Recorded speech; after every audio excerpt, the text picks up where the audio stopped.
किसी बोल से सब लोगों ने लगाई है ना हमें हल्दी, हमें तो कुछ नहीं हुआ। तो हो सकता है आज का कोई टुकड़ा उछल के बोल में गिर गया हो।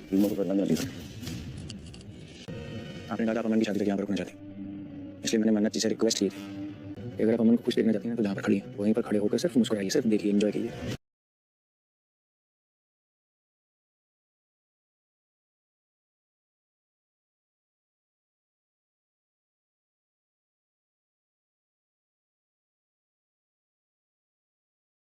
जिस चीज पे मेरा हक है वो जरा मदद को दे। मुझे यहाँ नहीं लाएगा बोलिए, अब वहाँ की मीटिंग हुई। ये सब विशाखा का नाटक है। जानबूझ के मेरे पुत्र का ध्यान अपनी तरफ खींचा है उसने ताकि मुझे नीचा दिखा सके। बहुत खुश हो रही थी ना मन्नत, तुम जश्न मना रही थी। आगे आगे देखो होता है क्या।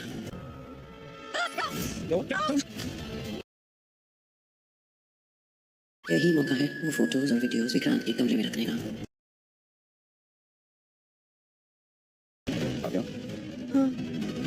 हाँ भाईजान, वो विशाखा मैडम को चोट लग गई ना, तो मैं दवाई का डब्बा ढूंढ रही हूँ। मना लो, जितनी खुशियाँ मनानी है।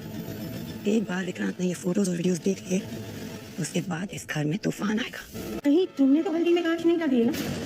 कांच? मैं नहीं, ये क्या कह रही है आप? दिल बहुत ही साफ है, इसलिए मैं कह रही हूँ आप प्लीज उनका शक मत करिए प्लीज। हाँ है, उनका दिल साफ है। किसी बोल से सब लोगों ने लगाई है ना हमें हल्दी, हमें तो कुछ नहीं हुआ। इसकी जान का साइड इफेक्ट है, किसी है ये दवाई मेरी है, मैंने बाकी दी मन्नत से। मन्नत सीरियल देखने के लिए हमारे चैनल को सब्सक्राइब करें। एपिसोड के स्टार्टिंग में हम देखते हैं विशाखा जैसे ही हल्दी के बाउल में हाथ डालती है तो उसके हाथ में कांच के टुकड़े चुभ जाते हैं। विक्रांत को लगता है कि उसकी मोम ने ये सब कुछ जानबूझकर किया है। विक्रांत अपनी मोम से नाराज़ हो जाता है। इससे कुछ देर पहले का हम सीन देखते हैं जहां हम देखते हैं मन्नत रेडी हो रही होती है और वो काफ़ी ज़्यादा खुश होती है। वो सोचती है कि आखिरकार मेरी मन्नत पूरी हो ही रही है, मैं और मेरे बाबा जी का बंदा हम दोनों एक साथ होंगे, हम दोनों एक हो जाएंगे। इधर हम विशाखा को देखते हैं, वो हॉल में होती है। हम देखते हैं धैर्य विशाखा के पास आता है। वो बोलता है आपने बोला था कि आप अमन की शादी तक यहाँ पर रुकना चाहती हैं, इसके लिए मैंने मन्नत जी से रिक्वेस्ट की और उन्होंने मेरी रिक्वेस्ट मान ली। और एक रिक्वेस्ट मैं आपसे कर रहा हूँ, आप गलती से भी कुछ भी ऐसा मत करना जिससे मुझे मेरे किए हुए फैसले पर पछतावा हो। विशाखा बोलती है धैर्य अभी भी तुम्हें लगता है क्या कि मैं कुछ करूँगी? धैर्य बोलता है मैं सिर्फ आपको याद दिला रहा हूँ, आप जहाँ पर भी खड़ी हो ना, आप बस सब कुछ देखना और आराम से स्माइल करना, यही सब कुछ काफ़ी होगा, इससे ज़्यादा कुछ भी करने की ज़रूरत नहीं है। धैर्य वहाँ से चला जाता है। इधर हम देखते हैं रोनी शालिनी को बोलता है कि तुम म्यूजिक स्टार्ट कर दो। शालिनी म्यूजिक स्टार्ट कर देती है। इधर सब लोग डांस करते करते आते हैं। दूसरी तरफ मन्नत भी होती है, वो भी डांस करती है और बहुत खुश होती है।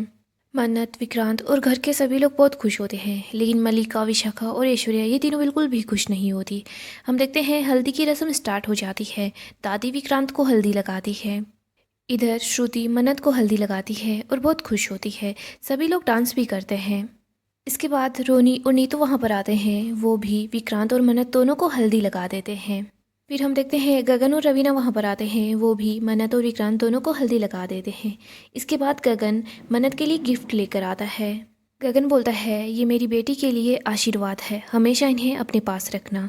मन्नत बहुत ज़्यादा खुश हो जाती है। इधर मल्लिका बोलती है जिस चीज़ पर मेरा हक है ना, वही चीज़ मेरे डैड इस मन्नत को दे रहे हैं। मल्लिका को तो बहुत ज़्यादा गुस्सा आता है। इधर हम देखते हैं नीतू धैर्य के पास जाती है और बोलती है धैर्य तुम इधर आओ ना, तुम भी इन दोनों को हल्दी लगाओ। और हाँ, सिर्फ हल्दी लगाने से काम नहीं चलने वाला है, या तो तुम्हें डांस करना पड़ेगा या फिर तुम्हें गाना गाना पड़ेगा, कुछ ना कुछ तो करना ही पड़ेगा। विक्रांत बोलता है ठीक है, फिर धैर्य सर गाना गाएंगे। शालिनी धैर्य को माइक ला कर दे देती है। धैर्य गाना गाना शुरू करता है। हम देखते हैं धैर्य इमोशनल भी हो जाता है। वो विक्रांत को देख रहा होता है। इधर विक्रांत भी धैर्य का गाना सुनकर इमोशनल हो जाता है। धैर्य मन्नत के पास आता है, मन्नत को हल्दी लगाता है। इसके बाद धैर्य विक्रांत के पास जाता है। धैर्य विक्रांत को भी हल्दी लगा देता है। दोनों भाइयों को एक साथ देखकर मन्नत इमोशनल हो जाती है। इधर रोनी और नीतू ये दोनों भी इमोशनल हो जाते हैं। विक्रांत धैर्य को गले लगा लेता है। इसके बाद विक्रांत धैर्य को हल्दी भी लगा देता है। इधर सब लोग डांस करना स्टार्ट कर देते हैं। नीतू विक्रांत और मन्नत को भी डांस करने के लिए बुला लेती है। सब साथ डांस करते हैं। नीतू बोलती है कि अब तुम दोनों जाकर फ्रेश हो जाओ। इधर हम देखते हैं ऐश्वर्या विशाखा की तरफ इशारा करती है। विशाखा खांसने लग जाती है तो दूसरी तरफ नीतू हल्दी को ले जाकर रख देती है। विक्रांत विशाखा को देख लेता है। विक्रांत जैसे ही विशाखा को देखता है तो वो बोलता है कि बुआ जी ने तो हमें हल्दी लगाई ही नहीं। विक्रांत बोलता है आओ और हमें हल्दी लगाओ। इधर ऐश्वर्या विशाखा की तरफ इशारा कर देती है। विशाखा उनके पास आ जाती है और बोलती है विक्रांत मुझे लगा था कि शायद ये हल्दी की रस्म सिर्फ परिवार वाले लोगों के लिए ही है। विक्रांत बोलता है हाँ परिवार वालों के लिए ही है और आप भी तो हमारा परिवार है ना, और आपके आशीर्वाद की हम दोनों को ज़रूरत है। विक्रांत इधर उधर देख रहा होता है, उसे हल्दी दिख जाती है। इधर हम देखते हैं ऐश्वर्या जल्दी से हल्दी के बाउल को चेंज कर देती है, वो वहाँ पर दूसरा बाउल ला कर रख देती है। विक्रांत बोलता है मोम आप हल्दी ले आओ ना, मोम आप हल्दी लाकर भुआ जी को दे दो। नीतू बोलती है ठीक है मैं अभी हल्दी लेकर आती हूँ। नीतू जाते जाते सोच रही होती है कि ये सब कुछ है ना विशाखा बस नाटक कर रही है, उसने जानबूझकर मेरे बेटे का ध्यान अपनी तरफ खींचा है ताकि वो मुझे नीचा दिखा सके। इधर हम देखते हैं ऐश्वर्या जानबूझकर कांच का ग्लास नीचे गिरा देती है। सब बोल रहे होते हैं कि क्या हुआ। नीतू बोलती है कुछ नहीं, ग्लास था वो टूट गया। नीतू सर्वेंट को वहाँ बुलाती है और बोलती है कि इस ग्लास को यहाँ से जल्दी से उठा लो वरना किसी को चुभ जाएगा। ऐश्वर्या और मलिका ये दोनों बहुत ज़्यादा खुश हो जाते हैं। इधर नीतू सबको बोल रही होती है अरे कुछ नहीं हुआ है, कांच का ग्लास था नीचे गिर गया, मैं बोल रही हूँ ना कुछ नहीं हुआ। इधर ऐश्वर्या बोलती है मन्नत तुम बहुत ज़्यादा जश्न मना रही थी ना, अब बस तुम देखती जाओ आगे आगे क्या होता है। विक्रांत बोलता है आइए बुआ जी हम दोनों को हल्दी लगाइए। हम देखते हैं जैसे ही विशाखा अपने हाथ हल्दी में रखती है तो विशाखा के हाथ में कांच चुभ जाते हैं। विशाखा बहुत ज़्यादा अपसेट हो जाती है, उसके हाथों से ब्लड निकलने लग जाता है। इधर दूसरी तरफ हम ऐश्वर्या को देखते हैं, वो सोच रही होती है कि मेरे पास बस यही मौका है वो फ़ोटोज़ और वीडियोज़ विक्रांत के रूम में रखने का, मैं अभी ये काम कर देती हूँ। ऐश्वर्या विक्रांत के रूम में पहुंच जाती है और सोचती है कि मैं कहाँ पर रखूँ जिससे विक्रांत की नज़र उन फ़ोटोज़ और वीडियो पर गिर जाए। इधर हम देखते हैं विक्रांत बुआ जी के हाथों से कांच निकाल रहा होता है और बोल रहा होता है आप फिक्र मत कीजिए मैं अभी दवाई लेकर आता हूँ।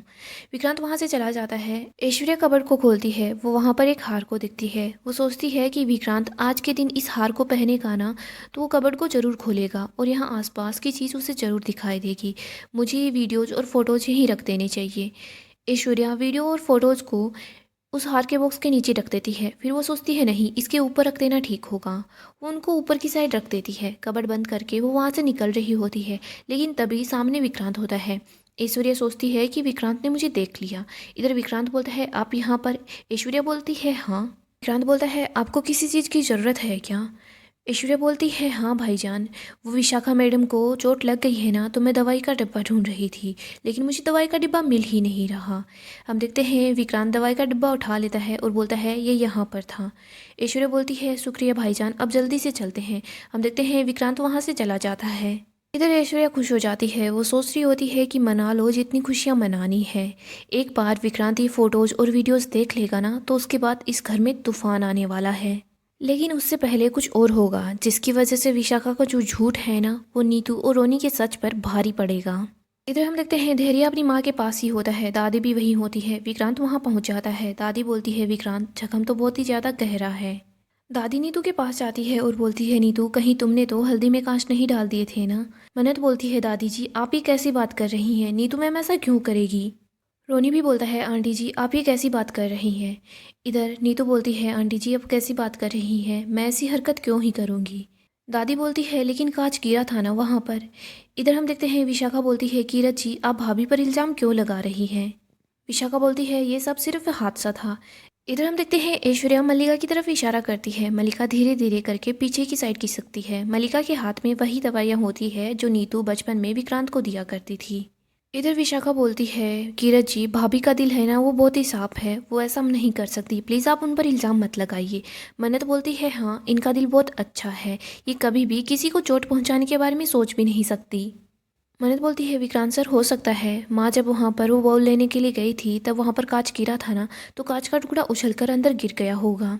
मन्नत शालिनी से वो बॉल मंगवा लेती है। मन्नत बोलती है विक्रांत सर इसी बॉल से तो सब लोगों ने हमें हल्दी लगाई ना, हमें तो कुछ नहीं हुआ। मन्नत बुआ जी के पास आ जाती है और बोलती है कि हो सकता है ना गलती से कांच उछलकर इसमें गिर गया होगा, है ना बुआ जी। विशाखा बोलती है हाँ। इधर विक्रांत बोलता है लेकिन फिर भी मॉम को ध्यान देना चाहिए था।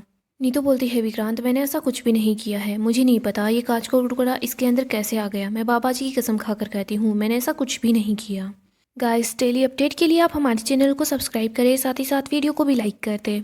नेक्स्ट एपिसोड में हम देखेंगे सभी घर वाले साथ मिलकर डांस करते हैं। हम देखते हैं घर में कुछ लोग आते हैं। नीतू बोलती है कि तुम लोग खुद अपने हाथों से इन लोगों को सगन दो। विक्रांत को नीतू पैसे निकाल कर देती है। तभी वो दवाई नीचे गिर जाती है। विक्रांत देखता है कि ये दवाई तो काफ़ी ज़्यादा जानलेवा है, इसके बहुत सारे साइड इफ़ेक्ट हैं।